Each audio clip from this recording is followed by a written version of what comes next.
when hell froze over. The wind howls at 40 below, not a gust, not a breeze. This is a knife storm. Microscopic ice crystals lash the exposed skin like sand-blasted glass. In the distance, a glacier the size of a mountain groans as it creeps forward, crushing everything in its path. This is not a day, it's a siege that has lasted for thousands of years. In a narrow limestone shelter in what we would now call southern France, a fire flickers low. The flame dances against the wall, casting shadows that move like ghosts. But if you look closer, this isn't the scene of desperation your history book warned you about. A child giggles. Her grandmother makes shadow puppets with reindeer hide mittens. A man hunches beside the fire, trimming flakes from a flint core with the precision of a watchmaker. Nearby, women work sinew into thread, stitching seams so fine and waterproof that no modern rain jacket could compete. The smell of mammoth fat roasting fills the cave, not the last desperate meal of a doomed species, but dinner, normal, abundant, delicious. This is not survival, this is mastery. Because 25,000 years ago, Earth entered its most brutal cold snap in human memory. The last glacial maximum ice sheets 2 miles thick bulldozed their way from Scandinavia to New York. Sea levels fell by 400 feet. Europe's average temperature dropped by 15 degrees Celsius. Most of the world became unrecognizable. The Sahara, a grassland, the Amazon, a dry plain, the oceans, pulled back like a curtain revealing land bridges between continents. This wasn't just a colder world. It was another planet entirely. And yet, Homo sapiens thrived. While saber-toothed cats froze in their dens, while even cold-adapted Neanderthals vanished from the earth, our ancestors did something that should have been impossible. They didn't just cling to life. They expanded, invented, travelled, traded, and created art that still takes our breath away. The image of the Ice Age we've inherited, scruffy, starving cave people grunting their way through darkness, is a lie.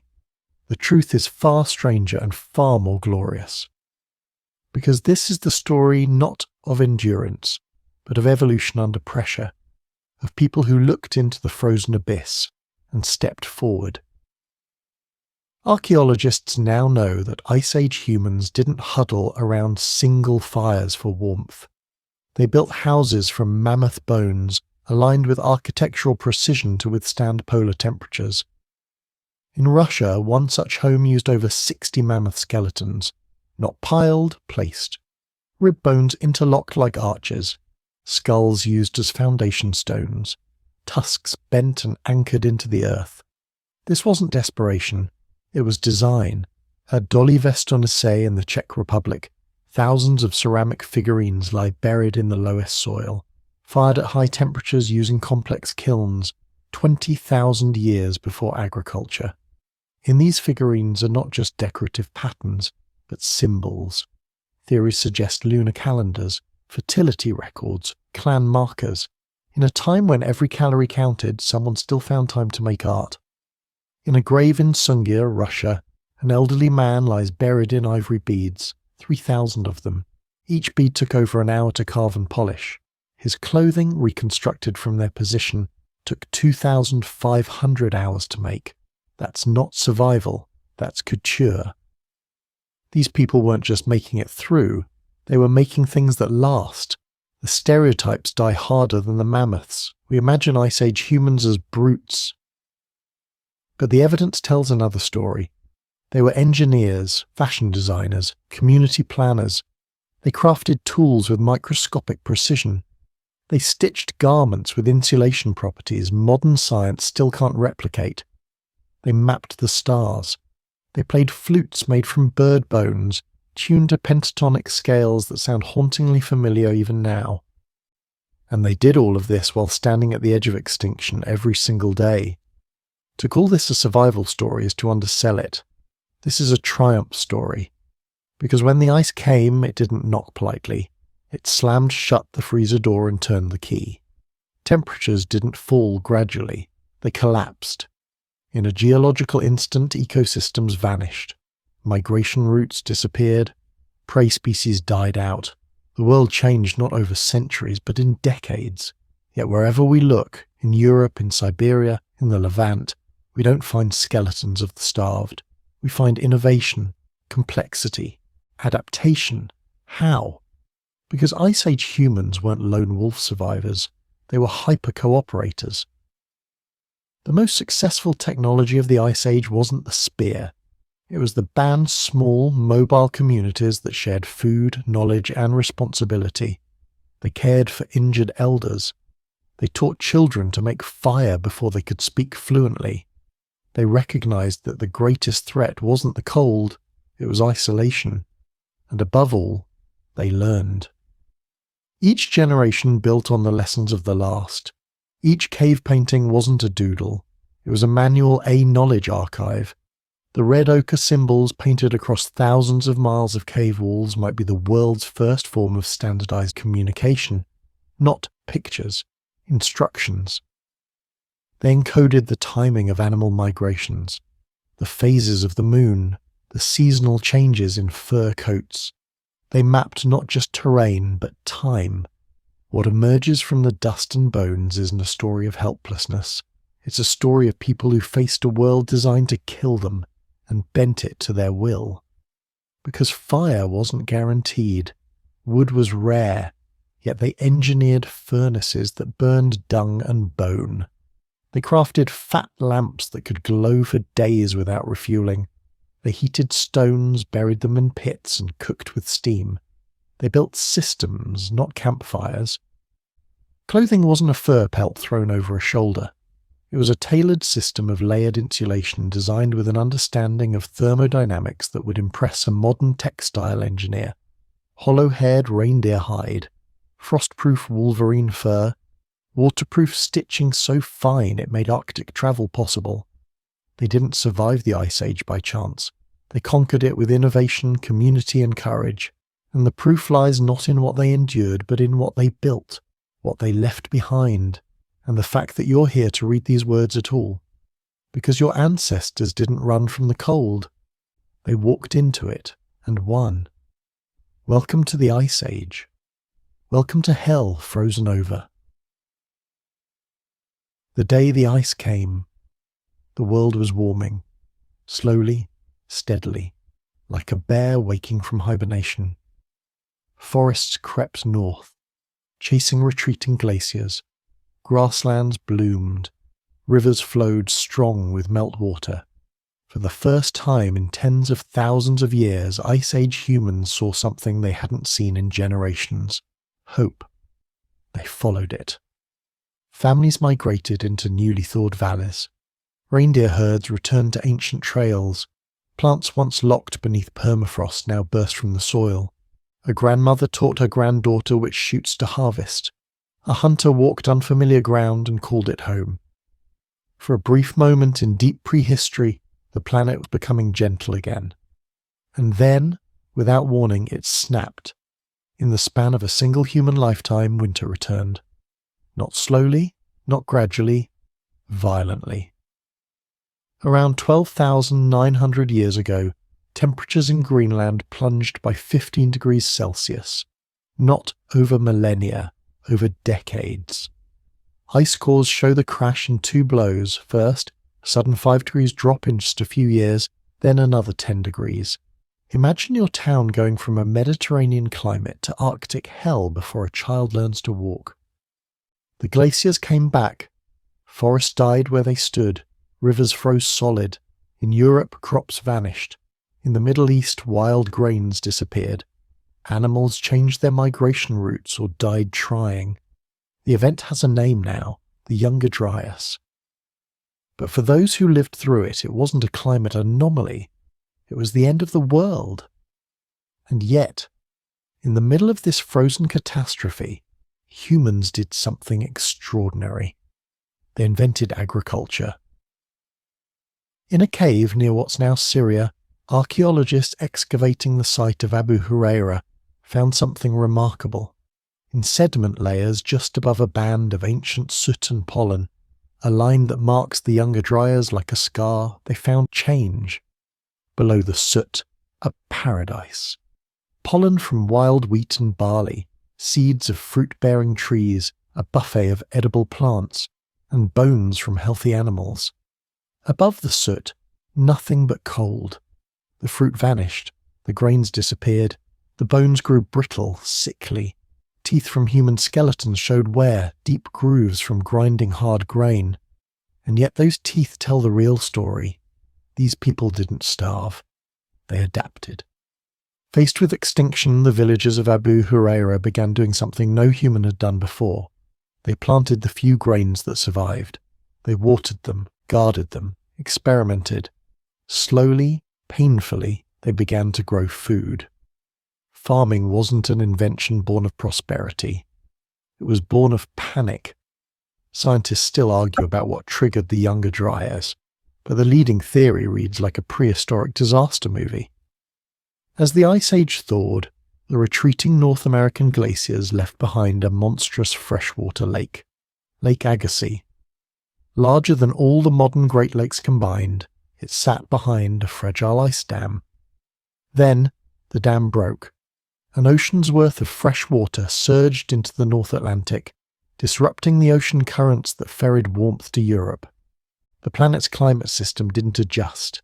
It crashed. Like a computer hitting a fatal error, the circulation of heat ground to a halt. Within years, maybe even months, winter reclaimed the Earth. The result, a 300-year cold snap so severe it stopped entire cultures in their tracks.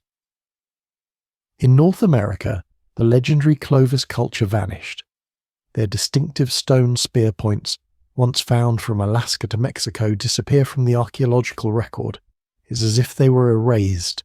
1 century, everywhere. The next, gone. But something else took their place.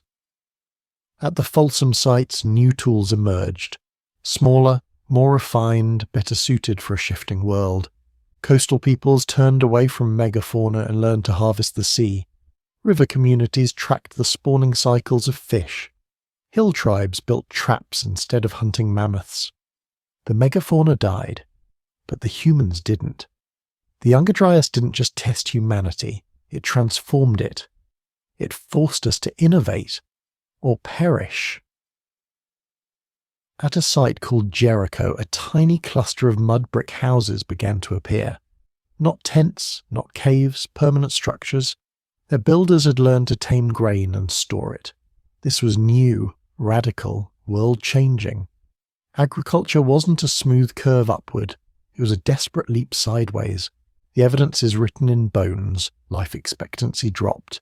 Skeletons grew smaller. Dental disease exploded. But people kept farming. Because farming meant control over food, over time, over territory, and control meant survival. But the Younger Dryas wasn't just about wheat and climate. It was about speed. We often think of climate change as glacial, slow, creeping, patient, but that's wrong. Ice ages end slowly, but their interruptions, their failures, they arrive like a hammer. The Younger Dryas didn't creep in, it attacked. In Ireland, ancient lake beds tell the tale. 1 year, dense pollen from oak and pine. The next, nothing but sedge and tundra plants. Trees that took centuries to grow died in a single winter. In the Alps, layers of sediment show a paradise buried beneath mudslides and freeze lines. Our ancestors didn't have time to adjust. They had to transform, and they did. They created networks of trade to fill the gaps. They shared knowledge across bands, across languages. They innovated on the edge of collapse. Pottery appears independently in Japan, Siberia, and the Levant during the Younger Dryas. Why? Because dried grains and smoked meat weren't enough. They needed storage, security, resilience. The bow and arrow emerged. So did food fermentation, fireproof storage pits, domesticated dogs. Wild barley turned to cultivated rye. Bone needles gave way to tailored layers of specialized winter clothing, all under the pressure of one of the worst climate catastrophes in human history. The Younger Dryas teaches us something we still haven't fully grasped. Climate change isn't a dial, it's a switch. And when it flips fast. But humanity doesn't just survive fast change, it builds from it. Because the story of the Younger Dryas isn't about collapse. It's about creation. It gave us agriculture, architecture, trade, technology, ritual, memory. It forced us to become something new. And in the dark of that frozen world, someone looked at a seed, small, dry, useless, and saw something else. A future. That moment changed everything, and it all began the day the ice came back. A world transformed. Stand where London sprawls today and look up. Now stack 10 Empire State Buildings on top of each other. That's how high the ice once stood, 2 miles thick, pressing down with the weight of mountains. A wall of frozen time that ground valleys into fjords and cities into silence. This wasn't winter. This was planetary surgery.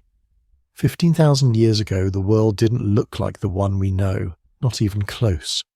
The Ice Age didn't just chill the Earth, it remade it. Oceans shrank, continents grew, ecosystems shattered, shifted and collided. And in the middle of it all, humanity adapted to a planet that looked nothing like our own. This is the story of that alien world, one you've never seen, but that made you who you are. Let's begin with the sea.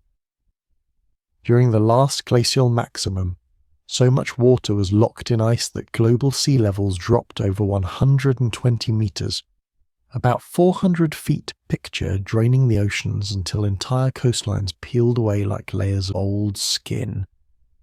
Indonesia wasn't an archipelago, it was a landmass the size of Europe, connected to mainland Asia. Japan was welded to Korea. Britain wasn't an island. It was just a western hill of a vast grassy plain that stretched across what we now call the English Channel. You could walk from Paris to London, no boat required. And then there was Beringia. Today, a churning stretch of water called the Bering Strait separates Alaska from Siberia. But back then, it was a bridge, a landmass twice the size of Texas. Not a corridor, not a path, a country complete with rivers, herds, and its own human culture. People didn't just cross Beringia, they lived there for thousands of years. Where New York City now rises, a glacier towered over the skyline. But just a few hundred miles away, a world teeming with life. Because the Ice Age wasn't a blanket of snow covering everything. It was a patchwork, a mosaic of extremes. While northern Europe lay buried under permafrost, southern Spain bloomed with wild olives and grasslands. While much of Canada was a lifeless ice sheet, Siberia remained mostly ice-free, a frozen steppe stretching from the Atlantic to the Pacific. That steppe, the so-called mammoth steppe, was one of the richest ecosystems Earth has ever known. Forget the barren tundra of today. This was the Serengeti on steroids. A single square kilometre of mammoth steppe could support 10 times the biomass of modern African savannas. Bison, horses, muskoxen, reindeer, woolly rhinoceroses, and of course mammoths, thousands of them, following ancient migratory paths worn into the soil by generations. Predators were equally monstrous. Wolves with bone-crushing jaws, hyenas the size of lions, lions twice the size of today's African big cats, and bears that dwarfed grizzlies. Everywhere you turned there was motion muscle and adaptation, and humans followed them, not just as hunters, but as settlers of this strange fertile cold. But the geography offered more than just food. It offered possibility. Where we see borders, Ice Age humans saw pathways rivers frozen solid became highways. Continental shelves now deep underwater became bridges between worlds. Trade routes formed across these vast plains.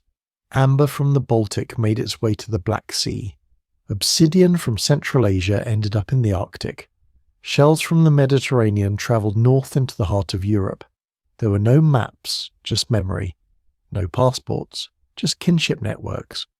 Ideas flowed, tools spread, songs, rituals, and symbols echoed across thousands of miles, carried not by horses or ships, but on foot across a planet opened up by the ice.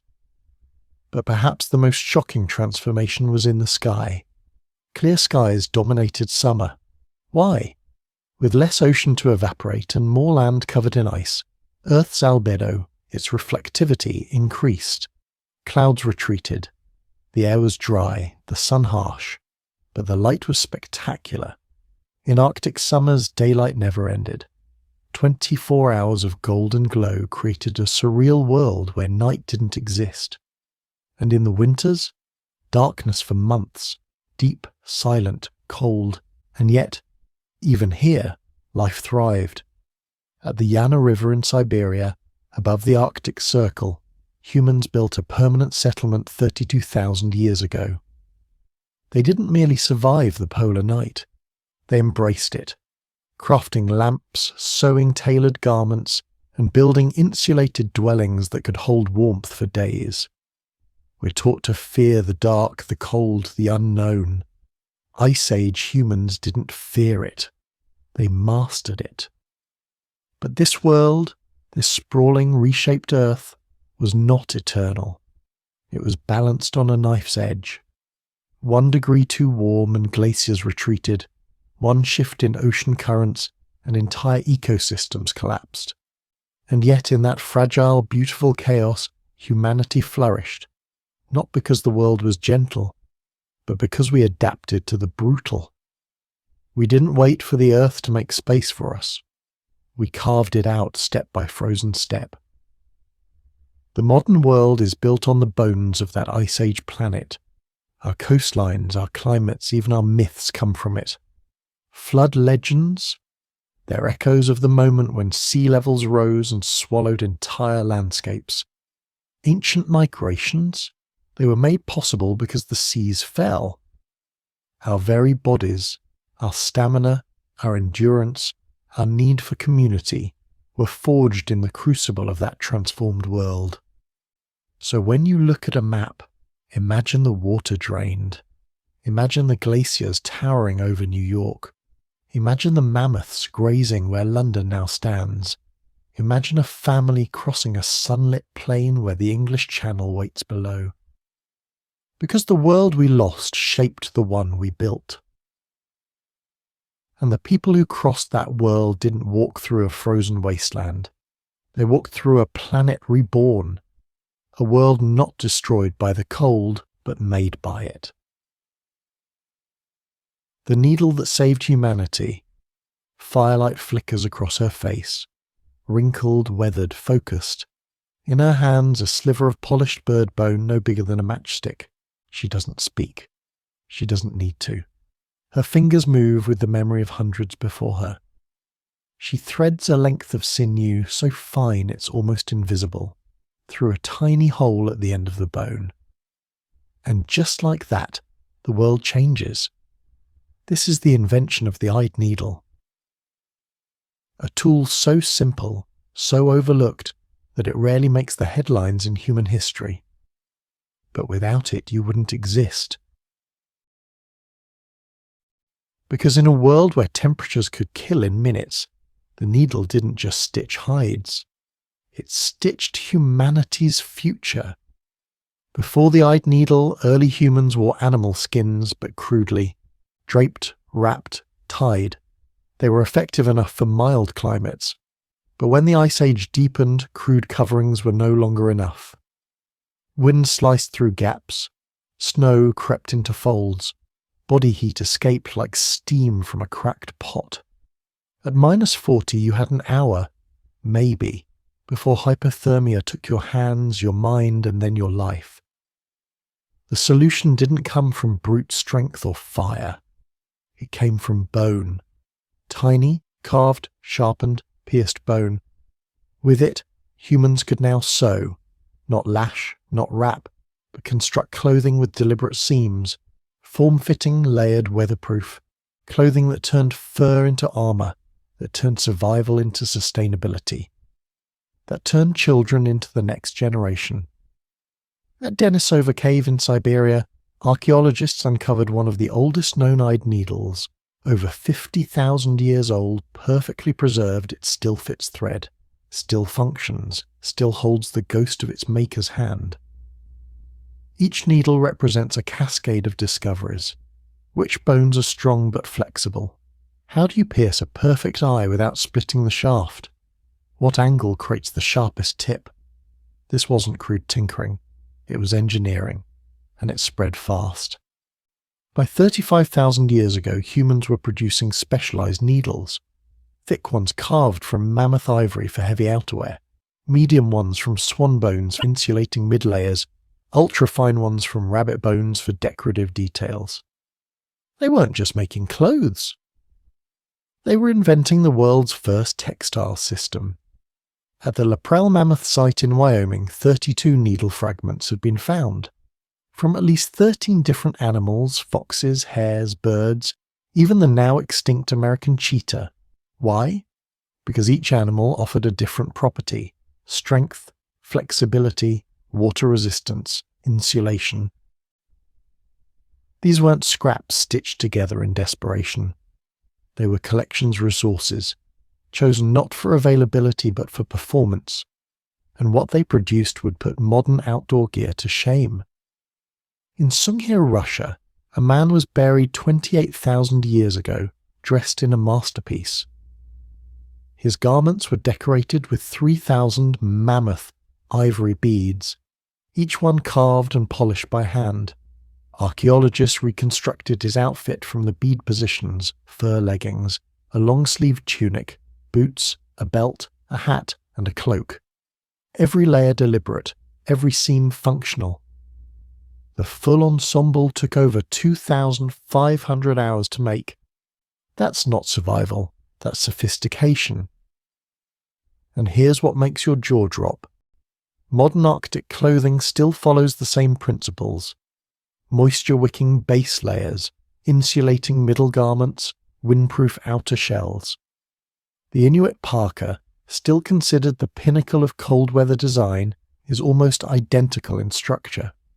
The only difference? We use Gore-Tex. They used wolf pelts and pine pitch. Let's talk materials. Reindeer fur became the base of Ice Age winter wear, not because it was available, but because it was perfect. Each hair is hollow, trapping air like nature's fiberglass, lightweight, flexible, and incredibly warm. A full reindeer parka weighs under 5 pounds, but insulates better than a 20-pound wool coat. For outer layers, humans turned to a stranger choice. Wolverine fur. Why? Because wolverine fur is hydrophobic. It repels water. More importantly, it doesn't accumulate frost. While a wolf fur hood ices over in hours, wolverine fur stays dry even in -50.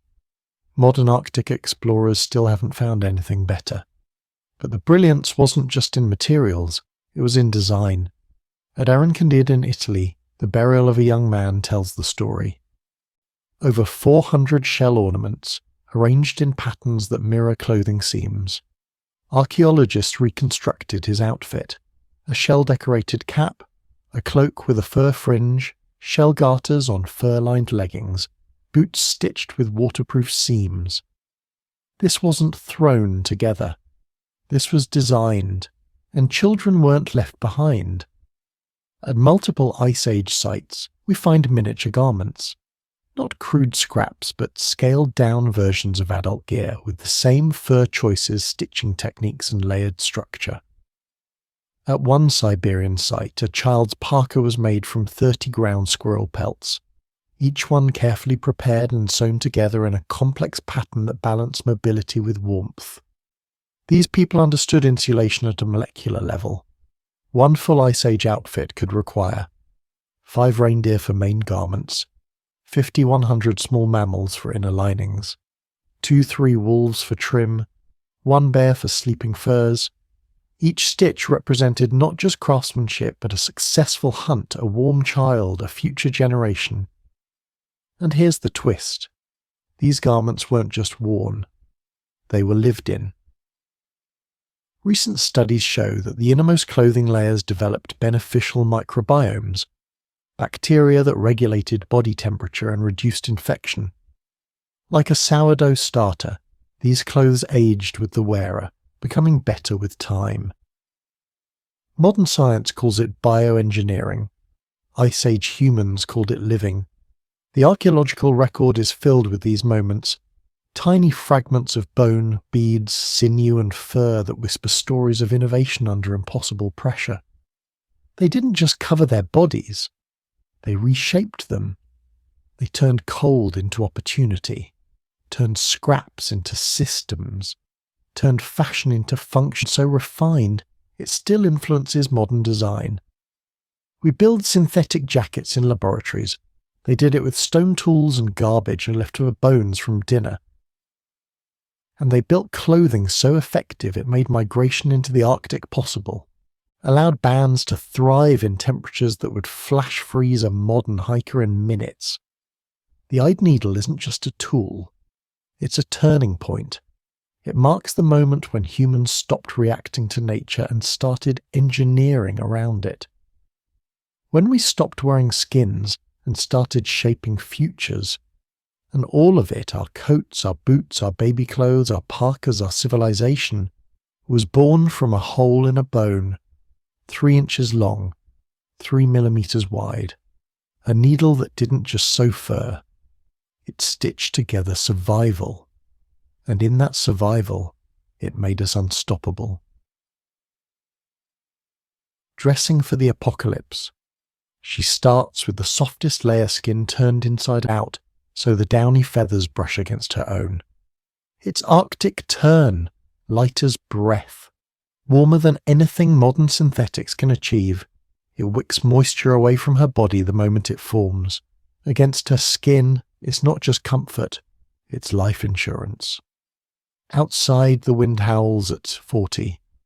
Inside, she's dressing for war, not with another tribe or another predator, but with the climate itself.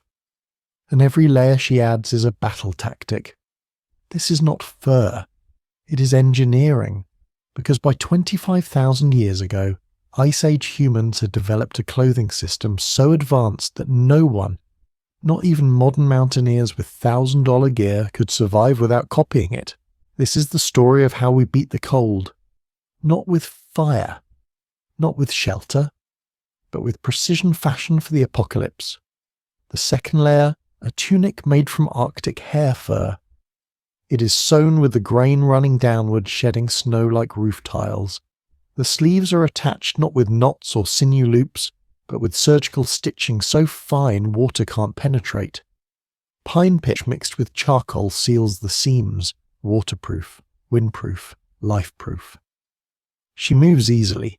The outfit is tailored, not bulky or clumsy. Every stitch follows muscle and bone, not a wrinkle out of place. Because this isn't just clothing. It's armour against extinction. At Candida in Italy, archaeologists uncovered the grave of a young man buried 23,000 years ago. His bones were surrounded by more than 400 shell ornaments. They weren't random, they were in patterns. Those patterns told a story. A reconstruction of his clothing revealed something astonishing. A cap fringed with tiny shells, a cloak trimmed with fur, leggings secured by shell garters, and soft boots stitched with precision. This wasn't a bundle of hides thrown together to keep warm. It was designed functional, stylish, deliberate. But here's what changed everything. The use of different furs for different functions. Ice Age humans understood insulation down to the fibre. Their go-to winter material? Reindeer fur. Why? Because each reindeer hair is hollow. Tiny tubes filled with dead air, like fiberglass, like modern down jackets. The fur traps warmth and refuses to release it. A full reindeer parka weighs less than 5 pounds, but insulates better than 20 pounds of wool. It wasn't just warm. It was miraculous. And then came the real innovation, wolverine fur, a strange choice, until you realize it's genius. Wolverine fur is hydrophobic. It repels water. More importantly, it doesn't accumulate frost. When you breathe out in -40, moisture clings to everything. A wolf fur hood freezes solid in hours. But wolverine, it stays dry. Modern Arctic explorers still haven't found anything better. At multiple Ice Age sites, researchers found signs of selective breeding. Yesis age humans were choosing animals not just for food, but for their fur quality.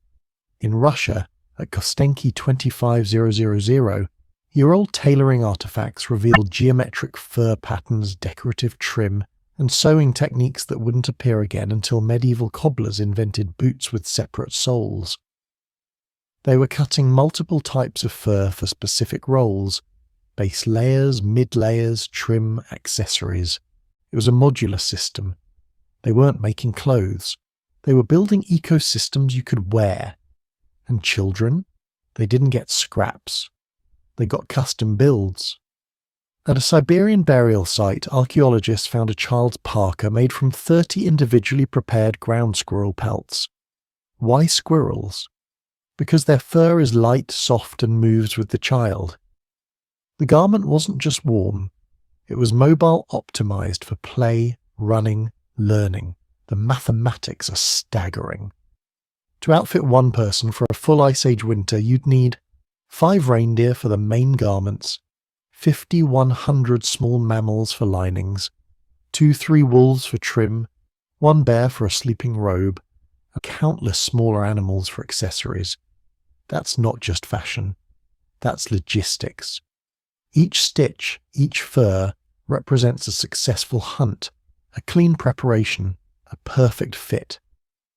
But clothing wasn't just protection. It was identity. These were not anonymous bundles of fur.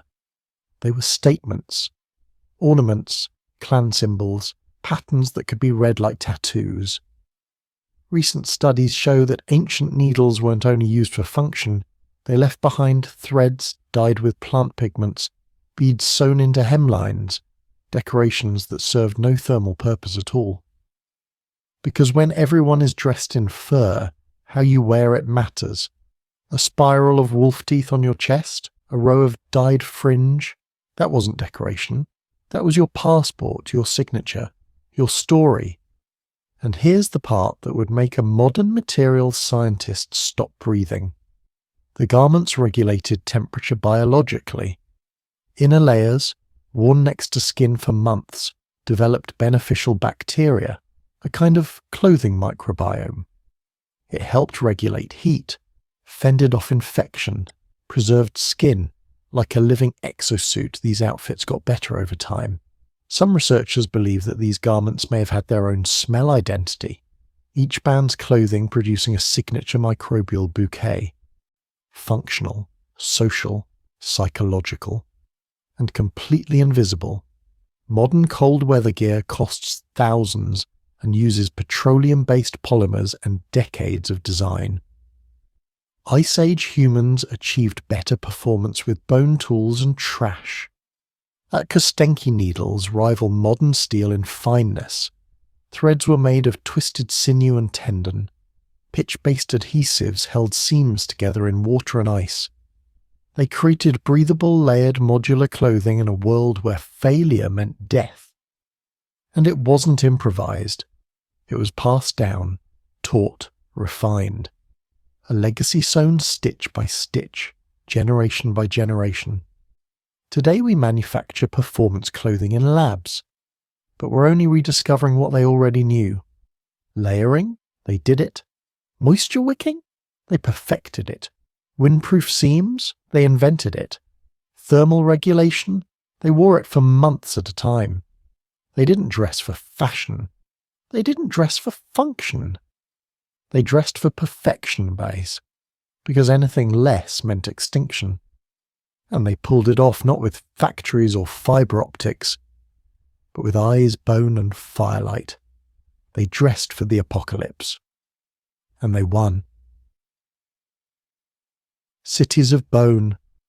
The wind screams across the steppe, wide, white and endless. Snow doesn't fall here. It drifts tumbling sideways in sheets, piling into ridges that shift overnight. Trees are scarce, stones are buried, the ground is permafrost, iron hard and bitter. And yet, in the middle of this frozen nowhere, a city rises. Not a city of wood, not of stone. A city built from the dead. Cities of bone. Massive rings of mammoth tusks. Walls made of rib cages. Roofs that sag under the weight of hides stretched tight like drums. Doorways framed by femurs taller than a man. It sounds like something from a nightmare. But this was home. Because 25,000 years ago, in one of the coldest and most unforgiving climates the Earth has ever seen, humans built something that shouldn't have been possible. Permanent Ice Age architecture. At Kostenki Mesirich and over 24 other sites scattered across Ukraine and Russia, archaeologists have uncovered some of the oldest known houses in human history. Their building material? Mammoth bones, gigantic circles of bones, 10-20 feet across, carefully arranged and aligned. Hundreds of bones per structure, not piled randomly but placed with purpose. Skulls were stacked as walls, pelvises used as insulation blocks. Giant curved tusks anchored roofs. Hides were draped across the top and pinned down with shoulder blades. Interior hearths were built in the centre, stone-lined fire pits that burned steadily, even when outside temperatures plunged below 50. This wasn't a campsite. This was infrastructure. Some structures used the remains of over 60 mammoths. That's not scavenging, that's logistics. These weren't kill sites. There are no signs of chaos or panic. The bones are clean, sorted, positioned.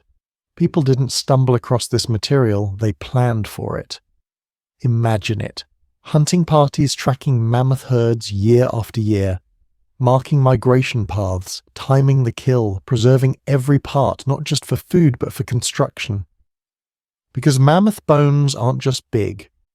They're durable, weatherproof, structurally sound, like building with pre-cut timber, if the timber came with tusks and weighed 200 pounds per beam. And the people building with them? They weren't just surviving. They were designing. At Mesirich, one structure shows an inner ring of bones inside a larger circle. 2 entrances, a central hearth, evidence of post holes, support beams. The layout is deliberate, symmetrical, efficient. And inside, stone tools, sewing kits, red ochre ornaments. Someone lived here, not for a night, not for a season. For years, generations. They heated the space with fire, sealed it against wind, layered hides and moss for insulation, hunted fat, rich game to keep the fire burning, maintained the structure like a cabin, repaired, reinforced, rebuilt. These weren't nomads wandering aimlessly. They were settlers, engineers of the ice. And it wasn't just houses. Bone structures were multi-use meat storage pits, tool caches, ceremonial platforms, windbreaks. At Udinovo, a mammoth bone structure appears alongside a second ring, smaller, shallower. Inside were antler tools, red ochre, and the remains of a fox skull buried beneath a mammoth scapula. Not random. A ritual cache. These bone circles weren't just homes. They were community spaces, shared shelters, sacred grounds, workshops, kitchens, nurseries, story halls. Because once you build something that lasts through a winter, you build something that holds a culture. What makes it more astonishing? They did it all without metal, no cranes, no saws, no pulleys. Just ropes, fire, bone and brains. To anchor tusks into permafrost, they dug post holes with stone picks. To raise ribs as walls, they built mounds, leaned them, used leverage. Teams of 5-10 people moving a single skull, positioning it just so, balancing strength and wind resistance. They weren't winging it. They understood load-bearing structure. Even today, architects studying mammoth bone huts note their geometric stability. They distribute weight across wide bases, minimize height and maximize thermal retention. Igloos made of skeletons. And here's where it gets stranger. Some of the bones were not local. Carbon isotope analysis shows that certain mammoths came from hundreds of kilometers away. How? No one knows for sure. But it means people were transporting these bones, or trading for them. They weren't just building, they were importing building materials, trade networks, logistics routes, maybe even early supply chains, all for the sake of staying warm in a world trying to freeze them out. They weren't camping, they were settling the ice. Inside the huts we find traces of life. Fire pits lined with cracked cooking stones, traces of ochre paint on the walls, tiny bone needles dropped in the dirt, beads scattered near sleeping areas, human footprints preserved in the floor. Some adult, some child. Evidence of cooking, of work, of laughter, of argument, of life. This wasn't desperation. This was domesticity. They didn't see the Ice Age as a prison. They turned it into a project. And every bone structure was a line drawn in the snow. We are still here. The very act of building was a kind of defiance. Wood rots, stone is rare, ice melts. But mammoth bones, they last. And in that durability, Ice Age people found something astonishing, a canvas for memory. They painted bones with ochre, scored them with carvings. Some skulls were arranged in orientations that point toward the sun or to the stars. These weren't just shelters.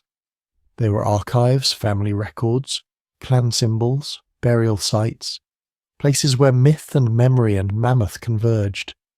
And when they moved on, they didn't dismantle them. They left them standing, like frozen monuments. Today their bones remain, scattered across the Eurasian steppe, half buried in snow, missed by satellites, waiting under fields and hills, silent, massive, and patient. You can stand inside one, trace the curvature of the tusks, feel the cold against your hands, smell the wind curling through gaps where hides once hung, and you'll feel it. This was not a ruin. This was home, built not out of fear, but out of understanding, of community, of continuity, of life in a world that refused to make it easy. They didn't just survive the apocalypse.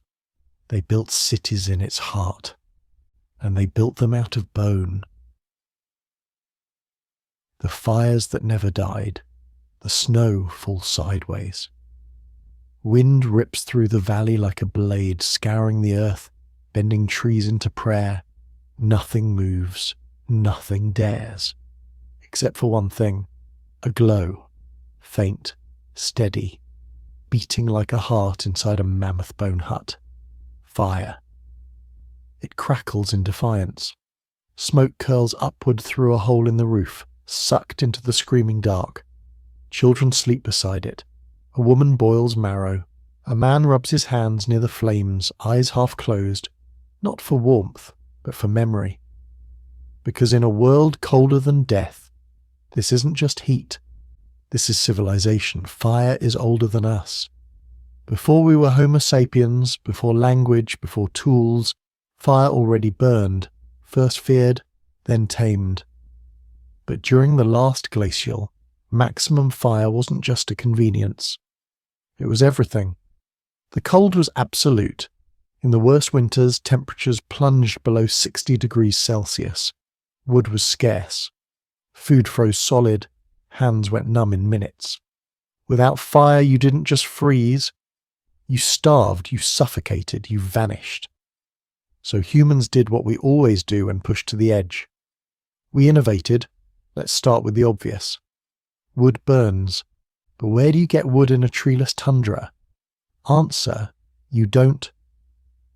So, Ice Age humans turned to what the land offered. First, they used bone-dense, dry and rich in fat mammoth bones make excellent slow-burning fuel. Stack enough ribs and skulls in a fire pit, and you get a long smouldering heat. Not a blaze, but an ember bank. Perfect for cooking, curing hides, and keeping a hut warm through the night. Next, they burned dung, yes, reindeer, horse and mammoth droppings. Dried and pressed, they worked like peat bricks, lightweight, easy to gather, and abundant. Some Ice Age sites show layered fuel systems, dung for the ember base, bone for duration, kindling for ignition. This wasn't random. It was fuel engineering. At Dolní Věstonice, a 30,000-year-old site in the Czech Republic, archaeologists discovered fire pits with ash layers 5 feet deep. But they weren't haphazard piles. They were structured. Rocks ringed the pits, bones stacked strategically to control airflow, charcoal arranged like insulation. One pit even had a clay dome, a primitive oven, and scattered nearby, burned fragments of sculpture, fired at temperatures exceeding 500 degrees Celsius. This wasn't survival fire. This was industrial fire. And then there's the truly astonishing part. They didn't just burn things. They carried fire. In Ice Age toolkits, archaeologists have found nodules of pyrite and flint, stone-on-stone spark makers. With dry fungus or cattail fluff, these sparks could light a fire in minutes. But when storms made flint useless, they turned to another trick, carrying embers. Inside containers of bark or hollowed bone, insulated with moss and ash, they transported living coals from camp to camp. An ember that stays warm for hours, a heartbeat you carry through blizzards. It meant they didn't have to start from scratch. It meant they never let the fire die. We tend to imagine Ice Age fire as primal, basic, crude. But the truth? They built thermal systems. Some mammoth bone huts had double hearths, one central, one near the wall, used for alternating tasks, cooking and heating, tanning and tool making. Fire wasn't just for warmth, it was for industry. They controlled temperature gradients, knew how to bank coals with ash, how to generate smoke for preservation, and how to time the burn for drying sinew or boiling fat. In some Arctic settlements, huts were built partly underground. Fires burned low and slow, warming stone walls that radiated heat long after flames died. This was Ice Age central heating. And then there's the spiritual side. Because fire wasn't just survival, it was ritual. At Gonnersdorf 15,000 years ago, someone arranged red ochre pebbles around a fire pit in a perfect circle. At Pavlov, a hearth was decorated with ivory beads and the burned bones of a fox, carefully placed. Why? We don't know, but it tells us something. They didn't just use fire, they respected it. Fires were gathering places not just for heat but for story songs, decisions, dreams. A shared flame meant more than survival. It meant community. Imagine the glow of firelight on a mammoth hide wall. Children curled against their mothers, elders whispering the story of the hunt, a carved flute playing in the dark, a needle pulling thread in rhythm with the crackle. Fire created space for culture, for meaning, for memory. And they used it for things we're only just beginning to understand. At Mezurich, fire was used to heat mammoth skulls before they were stacked into walls. Heating the bone made it more pliable, less prone to splintering, a technique passed down across generations. At Abri Patau, burned bone fragments were found mixed with crushed limestone and ash, an early form of plaster possibly used to seal hearths or walls. They didn't just warm their homes, they modified their environment, and always the fire stayed lit. In the coldest periods, individuals whose sole role was to protect the embers. Even while travelling, they carried smouldering moss in leather pouches, wrapped in birch bark. If the wind howled too loud, if snow drowned the coals, it wasn't just inconvenient. It was catastrophic. So they kept it alive, through storms, through sleep, through famine. Because fire was more than a tool. It was continuity, a thread stretching back thousands of years, a link from cave to cave, continent to continent, ancestor to child. We look at fire today and think, simple, primitive. But it's not. It's intelligent, complex, fragile, and during the coldest chapter of human history, it became the beating heart of every camp, every shelter, every life. We didn't just discover fire. We evolved with it.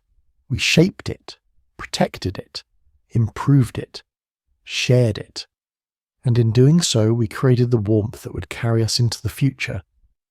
Even when the ice closed in, even when the mammoths fell, even when the sky froze solid, the fire never died. Weapons of mass survival. A shadow moves across the snow. It doesn't roar. It doesn't charge. It waits. On a nearby ridge, a herd of mammoths lumbers past, 12 tons of fur, bone, and ancient muscle. The shadow doesn't blink. Then, with a breath of silence, it strikes, but not alone and not recklessly. It releases a weapon, a spear so finely balanced it sings through the air like a whisper. It's not carved randomly, it's not lucky. It's the result of 30,000 years of trial, failure, and innovation. Because during the Ice Age, humans didn't dominate with size or strength.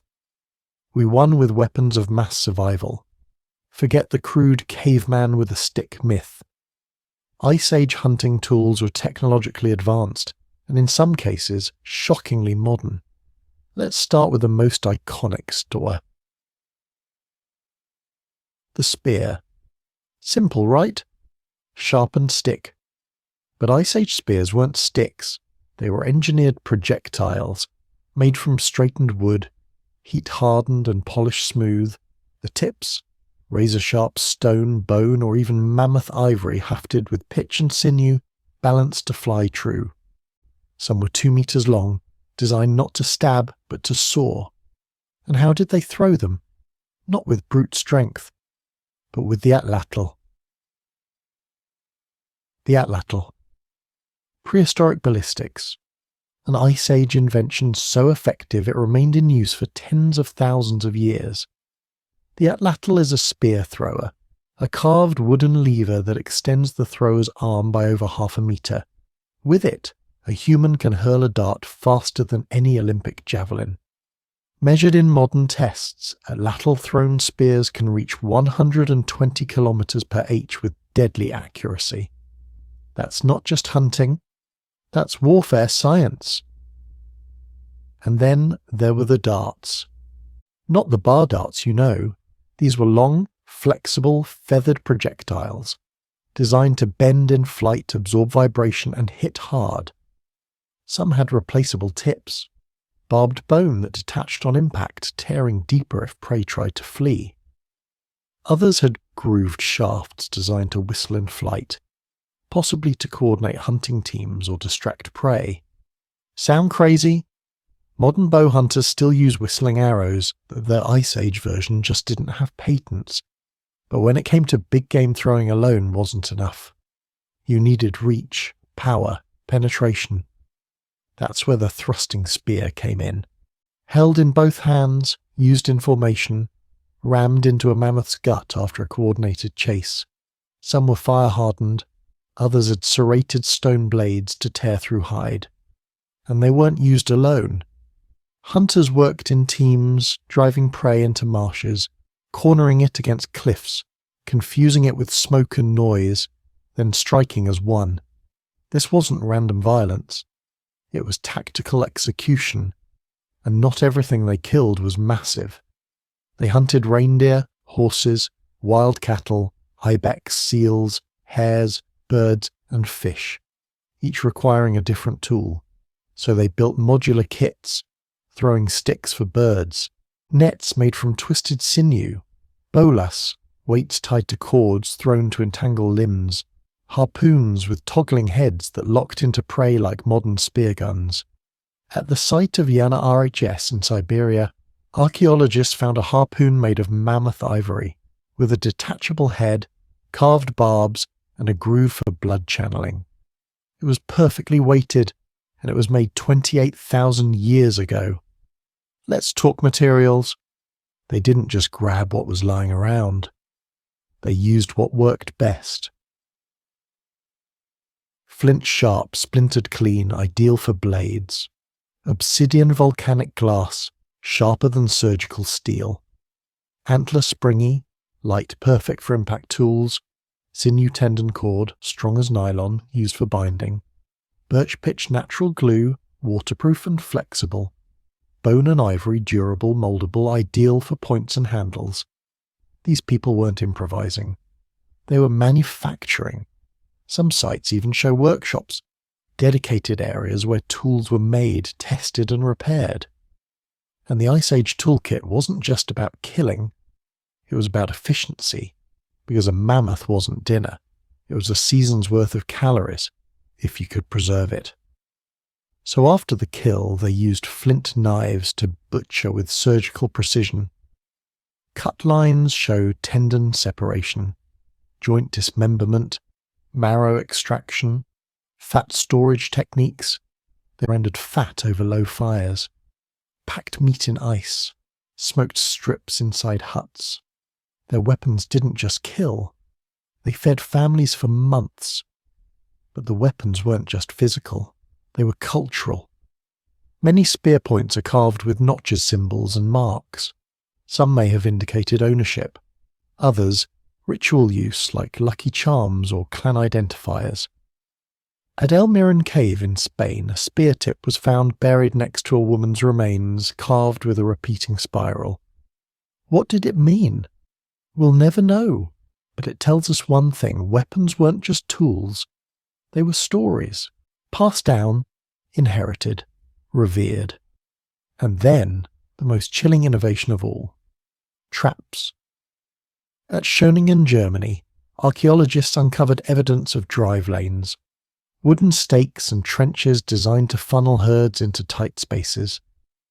Some sites show cliff drop zones, where humans stampeded reindeer over edges, collecting the bodies below.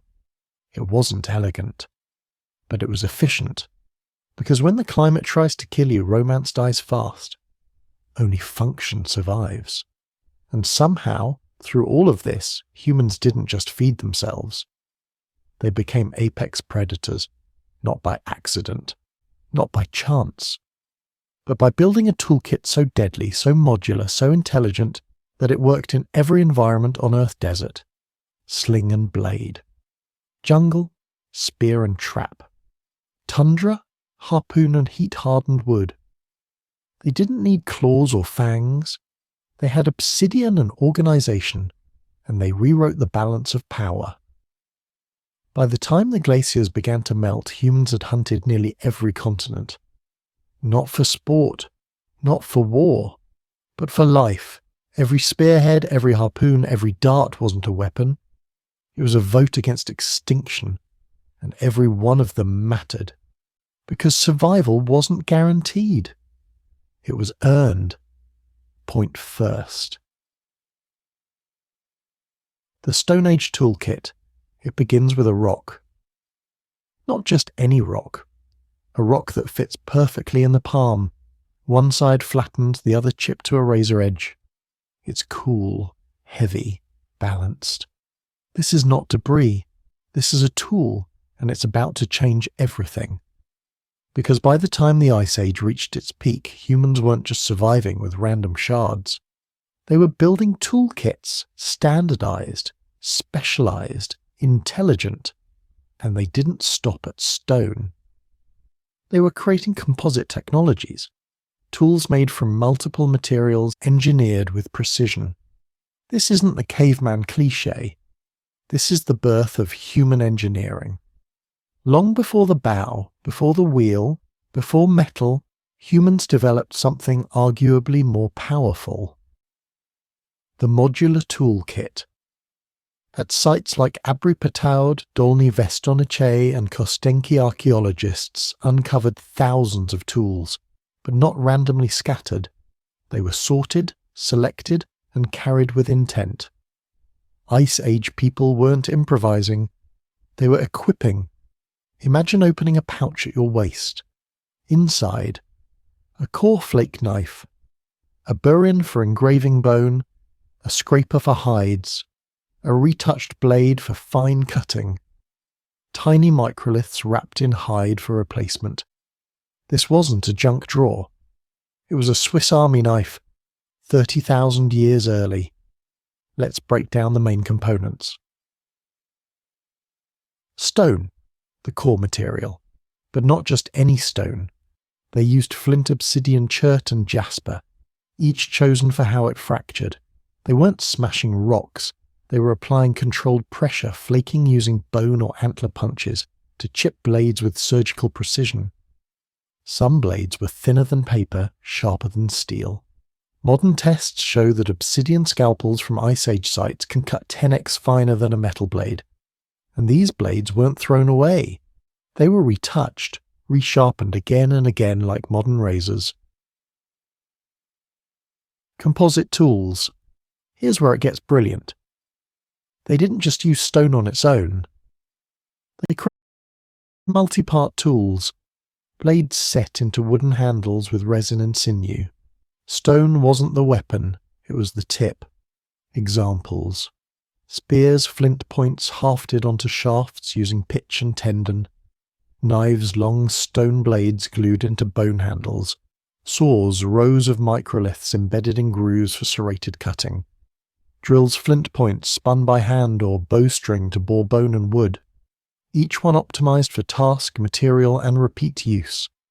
They weren't just making tools, they were building systems, and those systems travelled. At Boxgrove in England, flint tools matched those found over 100 kilometres away, suggesting trade or seasonal migration. People weren't tied to one toolkit. They refined and replicated designs across vast distances. Standardization had arrived, and with it, scale. Bone, antler, ivory. Stone was just the beginning. The real finesse came with organic materials. They carved awls for piercing hide, hooks for fishing, points for arrows and harpoons, and decorative tools that may have carried symbolic meaning. At Pavlov, ivory was sculpted into needle holders. Some had carved grips, even inlays, pure function meeting form. Some bone knives show burn marks, evidence of heat tempering used to harden the blade before use. These weren't crude. They were crafted, like instruments tuned for specific work. And let's not forget the glue.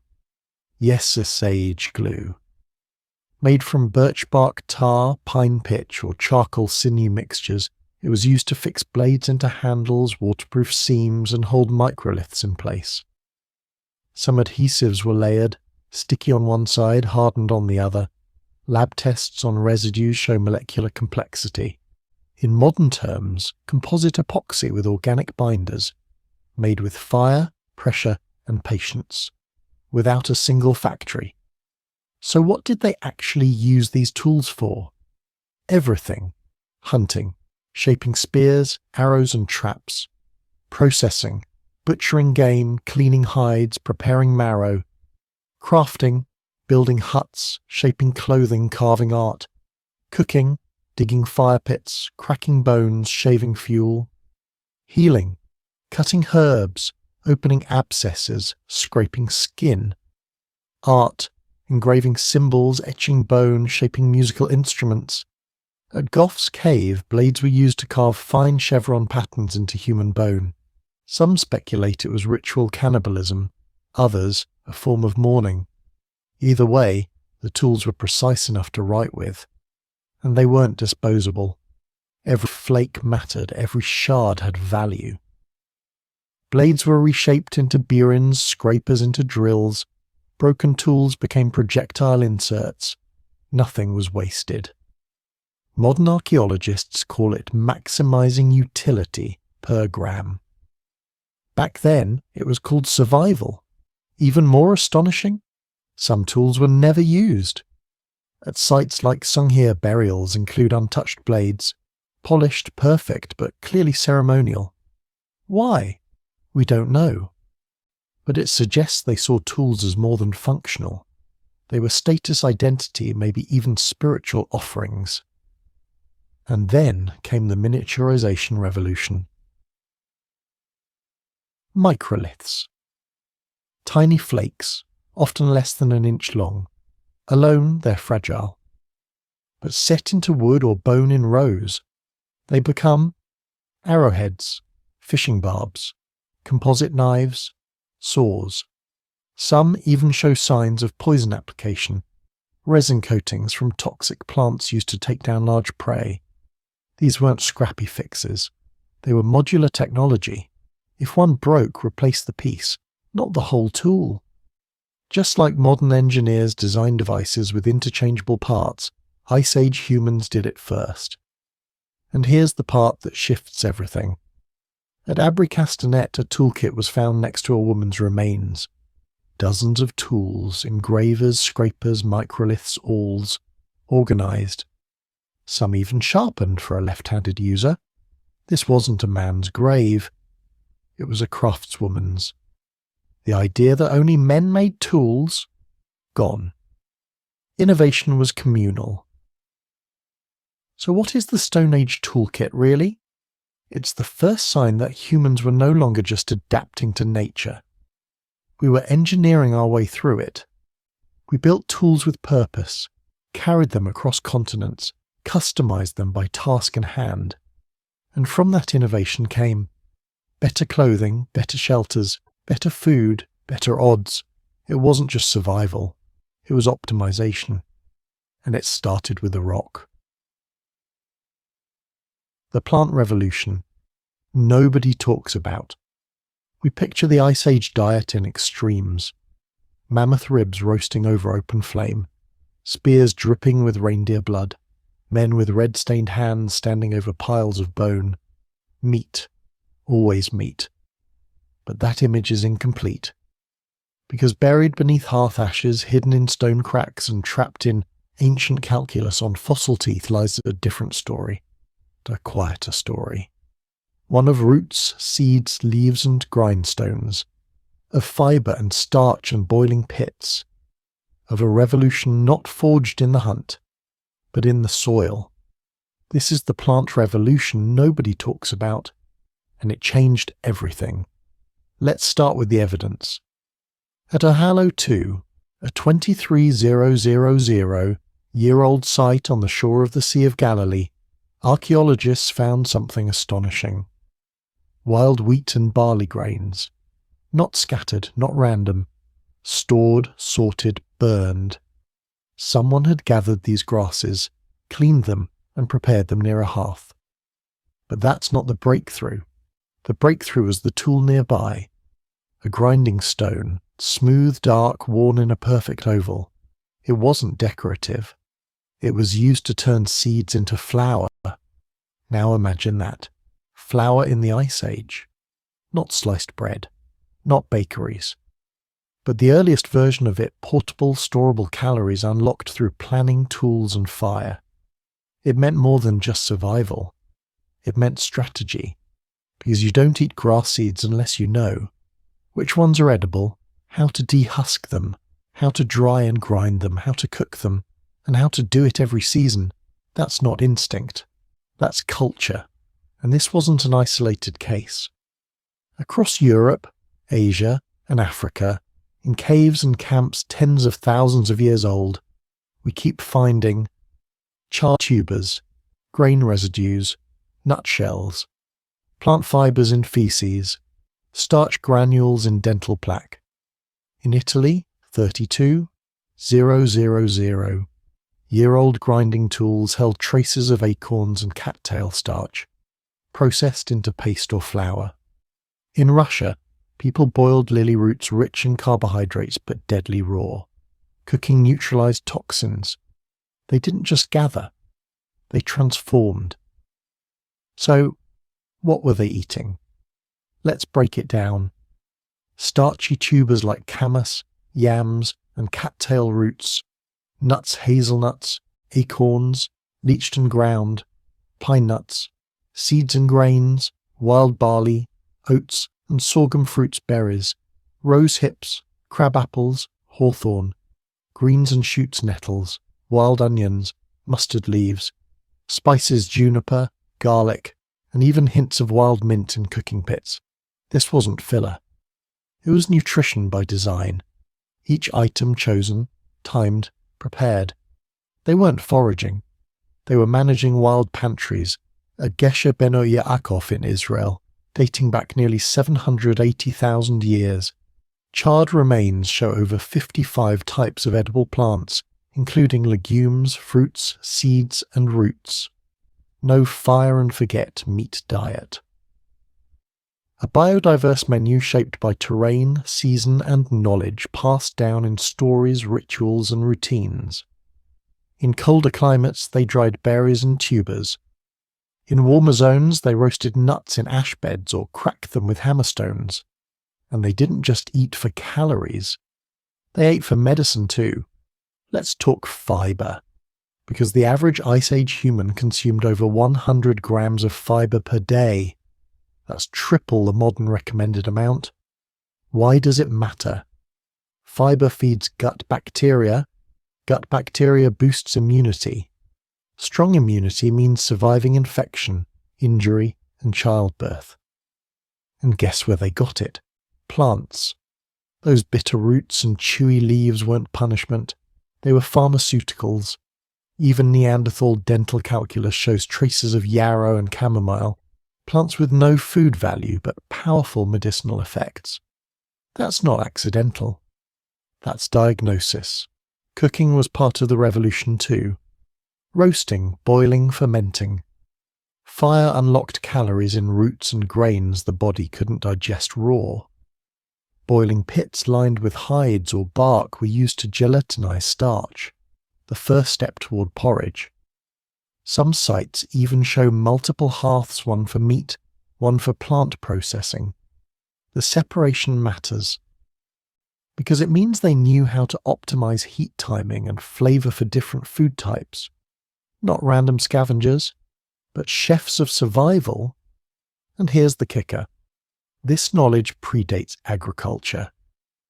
We didn't invent plant food with farming. We refined it. Farming was a continuation, not a beginning. The roots were planted in Ice Age mines long before they touched soil. They cultivated something more important first. Memory, what ripens when, what to cook, what to avoid, how to pass that knowledge without a written language. The world was their field. They just hadn't fenced it yet. And still, the myth persists that Ice Age people only ate meat. Why? Because bones preserve better. Because plants vanish. Because archaeology favours the sharp, not the soft. But now, with microscopes, residue analysis, and dental biochemistry, we see the other half of the story. We didn't just chase food. We understood it. And with plants, that understanding meant predicting seasons, managing wild harvests, building tools for processing, and maybe most important, storing food for later. That's not hunting. That's planning for winter. So what does the real Ice Age diet look like? A reindeer haunch on the fire. Yes. But next to it, a pot of simmering tubers, a handful of crushed hazelnuts mixed with honey, dried crab apples wrapped in bark, a porridge of acorn flour, dried berries, a chew of bitter greens to soothe the stomach, and around the fire not just hunters, but botanists, foragers, brewers, cooks, healers, all wrapped in fur, all whispering knowledge from parent to child, not just of blood, but of roots. We weren't just predators. We were gardeners of the wild. And long before we sowed the first seed, we harvested a world of green wisdom. When humans became fishermen, the wind shifts. Waves break quietly against a stony shore. Seagulls scream overhead, and in the shallows, barefoot, steady, stands a figure holding a sharpened bone point. They don't move. Then, suddenly, a lunge, a splash. A fish flails, caught, not by chance, not by luck, but by design. Because somewhere between land and water, humans made a choice. To step into the sea, and when they did, they became something new. They became fishermen. We tend to think of Ice Age life as dry, cold and landlocked. Reindeer hunts, mammoth drives, endless snow. But along the edges of continents, something else was happening. While others chased herds inland, some humans turned their gaze toward rivers, lakes, estuaries and coastal waters, and they found something extraordinary. Abundance. Salmon runs, mussel beds, eel migrations, seals basking on rocks, waterfowl clustering by the thousands, and beneath the surface, cod, trout, sturgeon. The land was harsh, but the water, alive. Let's start with the evidence. At Kostensky in Russia, archaeologists discovered thousands of fish bones, mostly freshwater species, dated to over 25,000 years ago. Nearby, barbed harpoons sharpened fish hooks and curved bone gorges, primitive but effective. At Ohalo 2 in Israel, fish remains make up 40% of the animal bones recovered, most caught during seasonal spawning runs. Some were small, some weighed over 50 pounds. They weren't catching snacks. They were feeding families, maybe entire camps, and they weren't improvising. They built tools, specialized ones, harpoons carved from bone, with barbs to lock into soft flesh. Fish hooks curved from ivory, some small enough to catch minnows. Net sinkers made from smooth stones. Line weights carved with grooves for fastening twine. Baskets woven from reeds, coated in pitch to hold water or trap eels. This wasn't trial and error. It was aquatic engineering. Even more impressive, they weren't just fishing from shore. They were venturing out on boats. At Dufuna in Nigeria, the remains of a dugout canoe were carbon dated to nearly 8,000 years ago, but the techniques used suggest much earlier prototypes. Hollowing logs with fire, shaping hulls with stone tools, sealing cracks with pitch. At Lake Baikal, Siberia, settlement remains show not just fish bones, but shell middens, massive piles of discarded mollusks layered over generations. To gather them, you needed rafts, canoes, or floats. You needed to go out where the water deepened. But the greatest proof of Ice Age seamanship? Migration. Because by 45,000 years ago, humans had reached Australia, a continent separated by hundreds of kilometers of open water. There were no land bridges, no ice sheets to walk across. They had to sail. They built watercraft strong enough to carry families, tools, fire, and memory across the sea. And they didn't get lucky. They knew where they were going. So how did they navigate? We'll never know for sure. But clues remain. Star patterns etched into bone. Drift predictions based on wind and wave. Bird behavior. The color of water near land. Cloud formations above islands. These weren't aimless wanderers. They were ocean readers. Let's return to the food. Because fishing wasn't just about catching a meal. It was about adapting the entire diet. Fish are lean, but rich in protein, calcium, and omega-3 fatty acids. Shellfish bring iodine, iron, and zinc. Seaweed and coastal plants added fiber, salt, and vitamin C.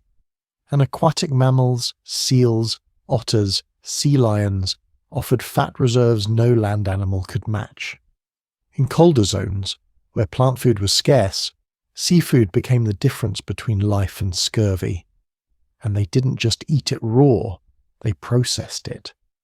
Drying fish on racks over smoke, fermenting roe in pits, boiling eels in water-heated stones, smoking salmon to preserve it for winter. Some sites show large hearths with blackened stones set next to rivers, used over and over again. Not campsites, smokehouses. And it wasn't just about calories, it was about trade. Inland sites far from rivers still contained shell beads, fish hooks, and even marine ivory, proof of exchange.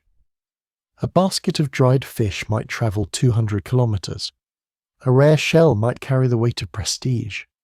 These weren't isolated bands. They were interconnected by rivers, coastlines, and knowledge of the tide. Even the culture changed. Some of the oldest Ice Age art comes from coastal peoples.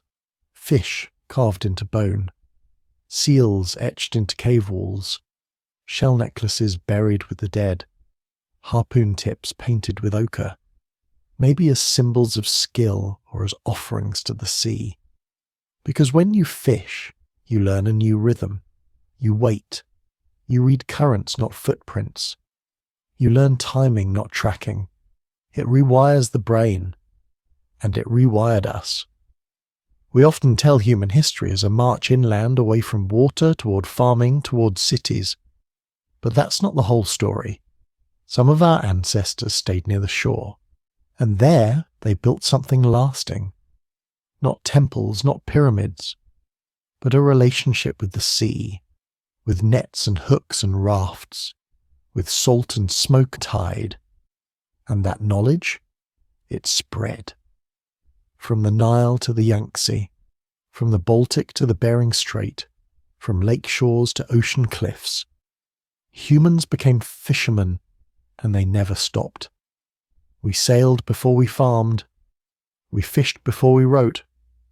And long before we tamed the land, we read the water. Bands of brothers and sisters. The cold doesn't care if you're strong. It doesn't care how sharp your spear is or how many hides you wear. When the sky turns to stone and the wind slices skin, there's only one thing that keeps you alive. Other people. Not in the abstract, not as tribes or bloodlines, but as a circle around the fire, a hand on your shoulder, a pair of eyes that stay open while you sleep. This is not the story of a lone hunter. This is the story of a band of brothers and sisters. The Ice Age didn't just shape landscapes, it shaped societies. And the first rule of survival was this: no one survives alone. For decades, archaeologists thought Ice Age bands were small, isolated and patriarchal. Men hunted, women gathered, children followed, and leadership came from strength. But as the evidence piles up, the image shifts. It wasn't about dominance. It was about balance. Start with size. Most Ice Age groups were bands of 20 to 50 people, small enough to stay mobile, large enough to defend themselves, share labour, and pool knowledge. There were no chiefs, no kings, no written laws, but there was order. A kind of fluid leadership, based not on violence or inheritance, but reputation, skill, and trust. Track reindeer across frozen ground, he had weight. The woman who knew every healing plant within 50 kilometres, she had respect. Everyone brought something, and everyone worked. The old idea that men hunted and women gathered. Too simple. Women hunted small game, set traps, and helped in large-scale drives. Men gathered roots, tracked herbs, and carried infants.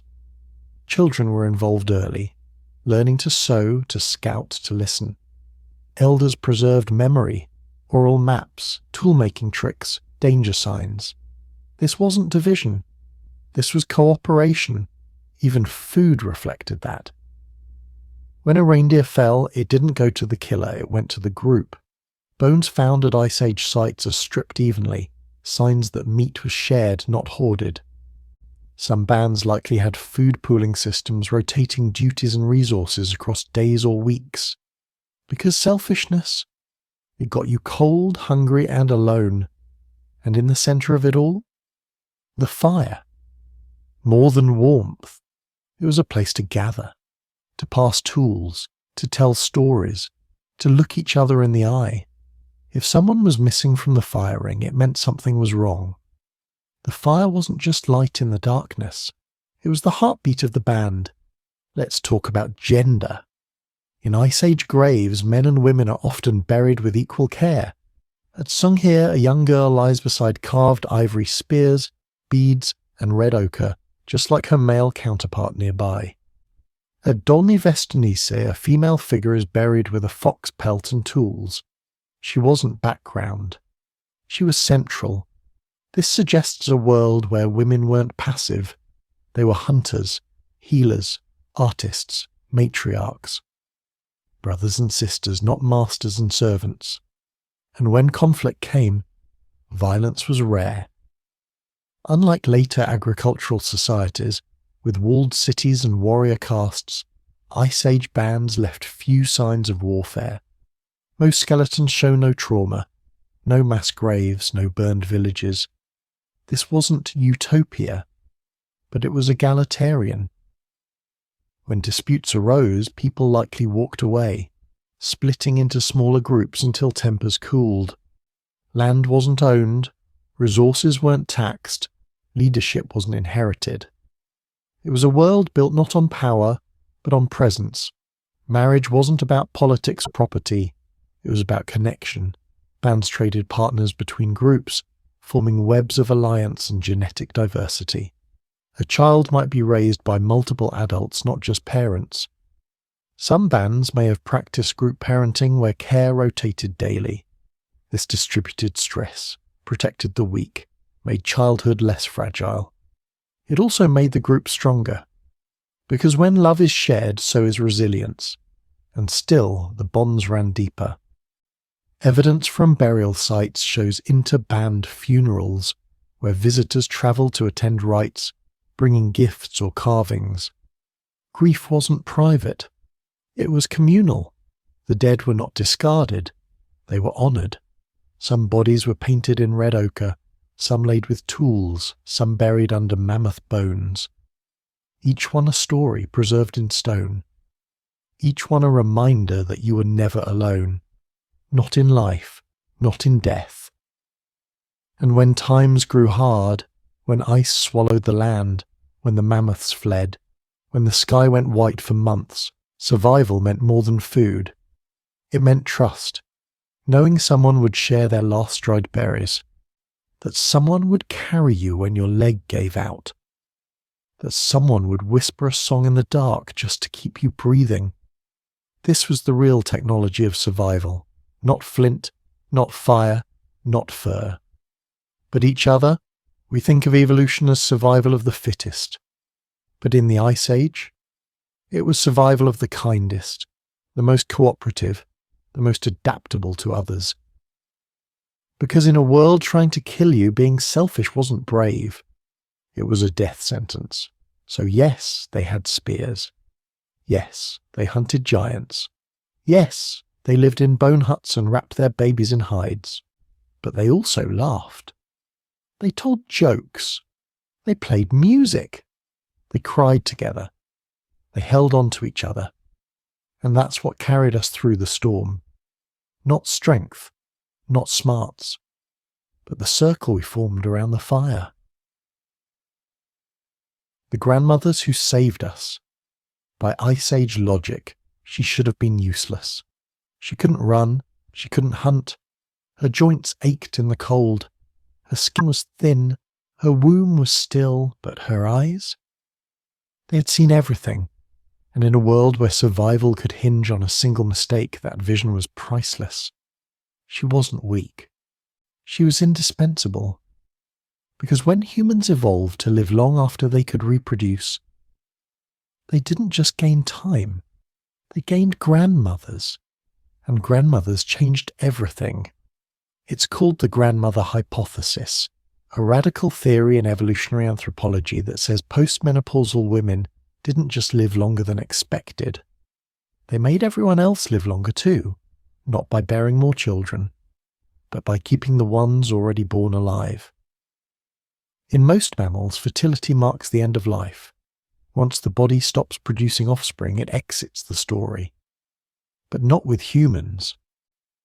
Human females often live 20 to 30 years beyond menopause, a biological anomaly with a clear purpose. Because survival in the Ice Age wasn't about speed. It was about knowledge, and she carried more than any flint blade or mammoth spear ever could. Start with food. A mother nursing an infant can't always gather, but a grandmother can. She knows where to find the roots no one else remembers. She knows how to roast tubers to remove toxins. She knows which berries are medicine and which ones kill. She doesn't guess. She knows. And when calories mean life, her memory is nourishment. She also knows timing, which herbs soothe a fever, which leaves stop bleeding, when the salmon return, how to read the wind before it turns deadly. A teenager might spot a reindeer. But a grandmother knows where the herd will be tomorrow. That's not instinct. That's decades of lived patterns passed from tongue to ear over generations. It's oral cartography, a map with no ink, drawn in firelight. And she didn't just care for her own children. She became a second mother to the next generation. Studies of foraging societies today, like the Hadza of Tanzania, show that children with living grandmothers double their survival rate. Why?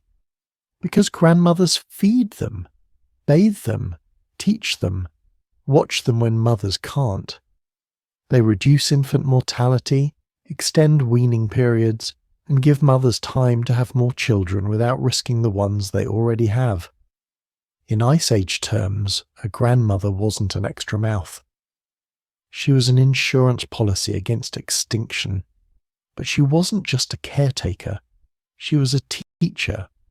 When stone blades needed flaking, she held your hand. When bone needles snapped, she showed you where to cut the groove. When stories were told, she spoke with the authority of someone who had seen hunger, seen fire, seen loss. In a world without books, she was the library.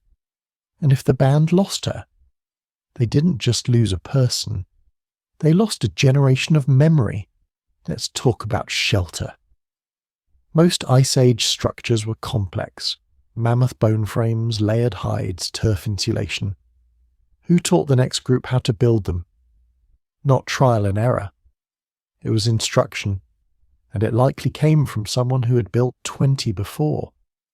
Someone who remembered which side faced the wind, how to vent the smoke, how to patch a roof with frozen fingers. That someone was often a grandmother. And she carried more than technique. She carried empathy.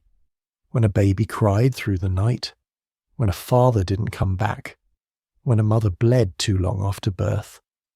She'd seen it before. She held grief like an old coat, not because it didn't hurt, but because she knew how to carry it. She'd buried children. And she helped others survive the burying. That's not just wisdom. That's emotional infrastructure. Some Ice Age burials show women in their 50s or 60s, unusual for the era. At Donivestunase, one was buried with red ochre and carved ivory, honoured, remembered. At Sunghir, the grave goods of older women rival those of warriors. They weren't marginal.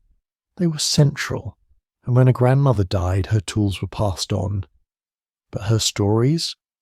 Those had to be told again and again and again, until someone else could carry them. And here's the twist. It may be because of grandmothers that we became human at all. The grandmother hypothesis suggests that selection favoured longer lifespans in populations where post-reproductive women improved child survival. That meant bigger brains, longer childhoods, slower development, more teaching time, more social bonding, more culture. In other words, more humanness. Because when someone else has your back, when survival isn't just solo, you can afford to take risks. You can explore, innovate, imagine. You can be a child instead of a miniature adult. You can learn to think, and the effect snowballs. Grandmothers raise better-fed grandchildren. Better-fed grandchildren grow into longer-living mothers. Longer-living mothers birth more children with longer-living daughters. And slowly, across the ice and through the fire, we became a species that remembers. So no, she wasn't useless. She was the one who whispered when the storm came, who handed down the tools, who placed the beads around your neck when you first bled or hunted or buried someone you loved. She wasn't just a mother of mothers. She was the thread holding the band together, not with force, but with memory. She didn't carry a spear. She carried the reason to survive. Love in the time of glaciers. It begins not with a glance across a fire, but with a journey through frostbitten valleys, across frozen rivers, past mammoth herds and howling wind. At the edge of the world, a stranger arrives. She doesn't speak your dialect. She doesn't know your fire. But she brings something more powerful than alliance or meat. She brings new blood. And with it, the promise of continuity. This is not a love story in the romantic sense. This is evolutionary strategy, played out across thousands of kilometers and tens of thousands of years. Because in a time of genetic bottlenecks, infant mortality and constant migration, inbreeding was death. And humans knew it, long before we had names for chromosomes or DNA. We didn't just form families. We formed networks. Start with the genes. When scientists sequenced Ice Age DNA from sites across Europe and Asia, they noticed something strange. Even in small groups, bands of just 25 to 50 people, there was almost no close inbreeding. Cousins weren't mating, siblings weren't pairing off. So, where did the diversity come from? From movement, from deliberate, structured mate exchange across groups. And behind that structure, memory, ritual, intuition. Because love wasn't just personal. It was logistical. Imagine this. A girl reaches adolescence. Her band prepares a pouch, beads, dried berries, flint blades, and a song. She walks with a cousin, a grandmother, a guide.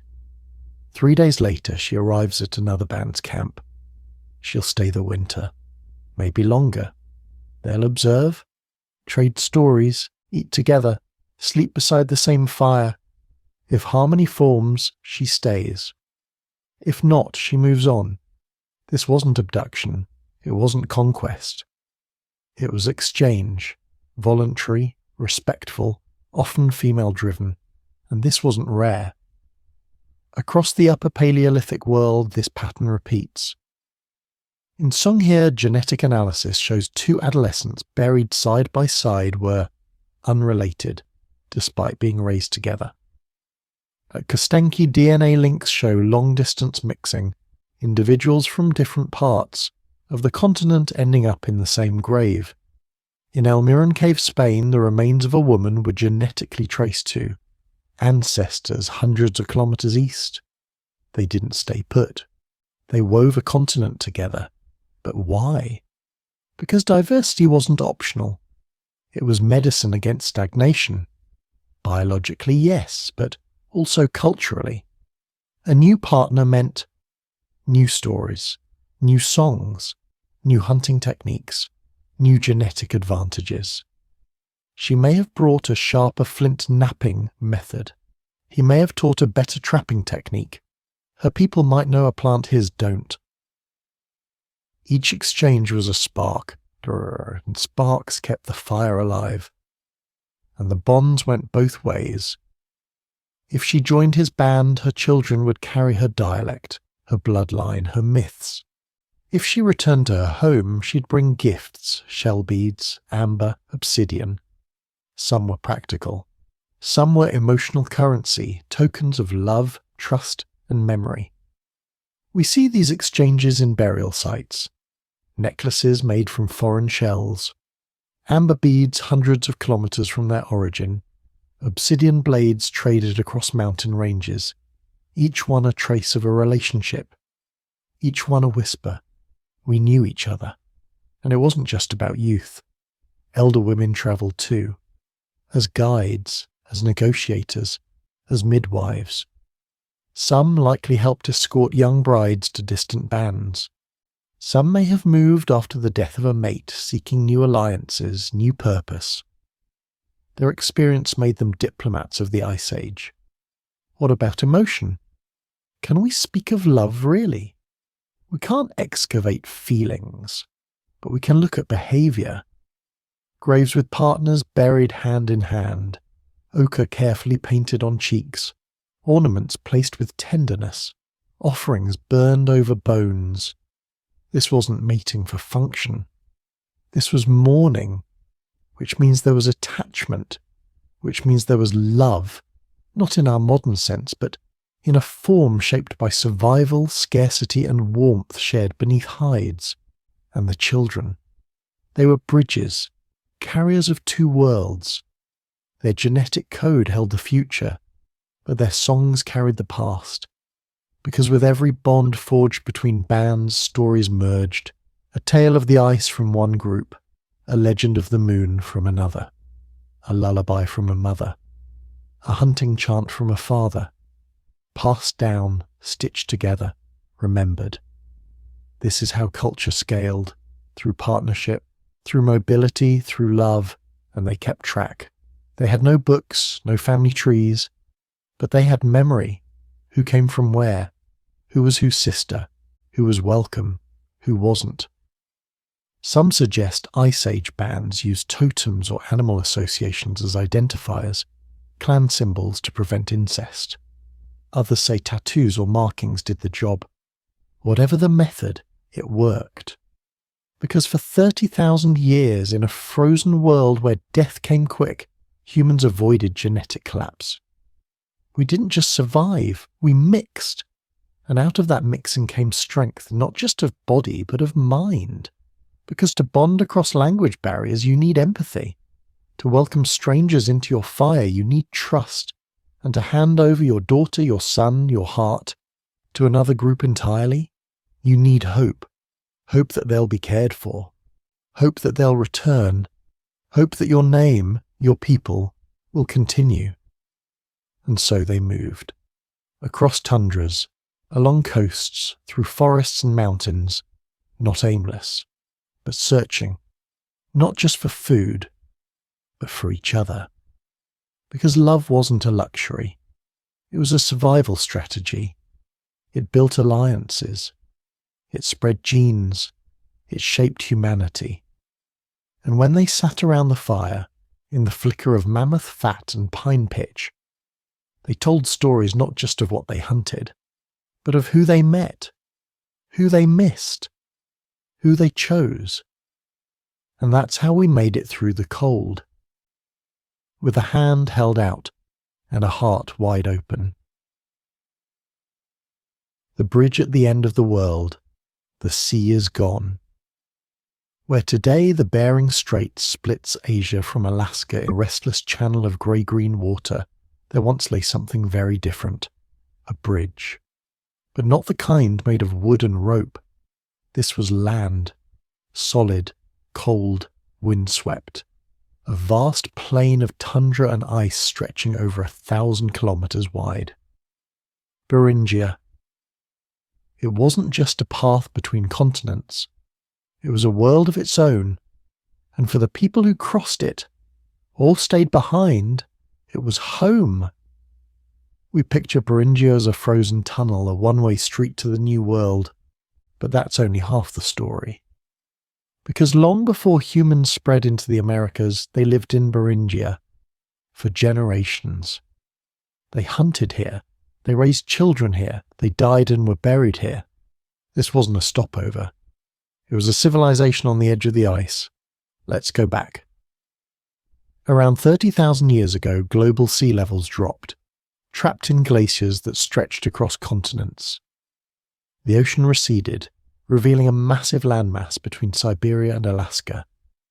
This was the Bering Land Bridge, up to 1,600 kilometers wide and larger than modern France. To the south, glaciers blocked the way into the Americas. To the west, taiga and tundra hemmed the Siberian frontier. And in the middle, pocket of life, Beringia. But it wasn't empty. Woolly mammoths roamed its plains, giant bison thundered across the moss, Arctic foxes danced through snowdrifts, and woven among them people. Not migrants, not invaders, inhabitants. Beringia offered a rare thing in the Ice Age.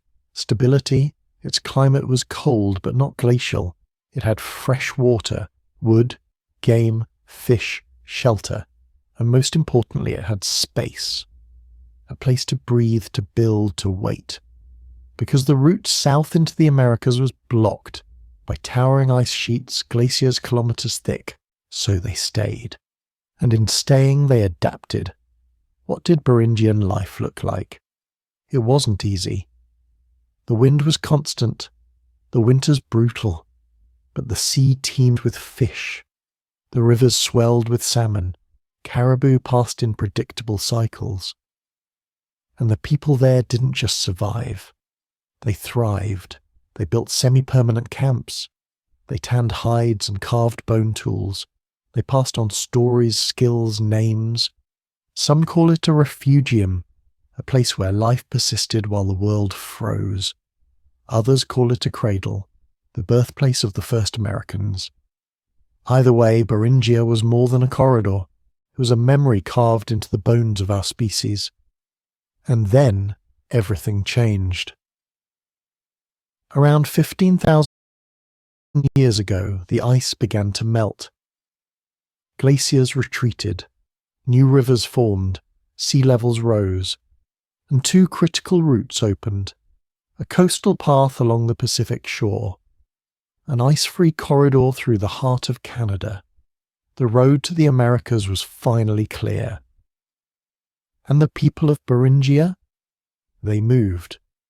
Not all at once, not in a wave, but over generations, family by family, camp by camp. They crossed into lands no human had ever seen.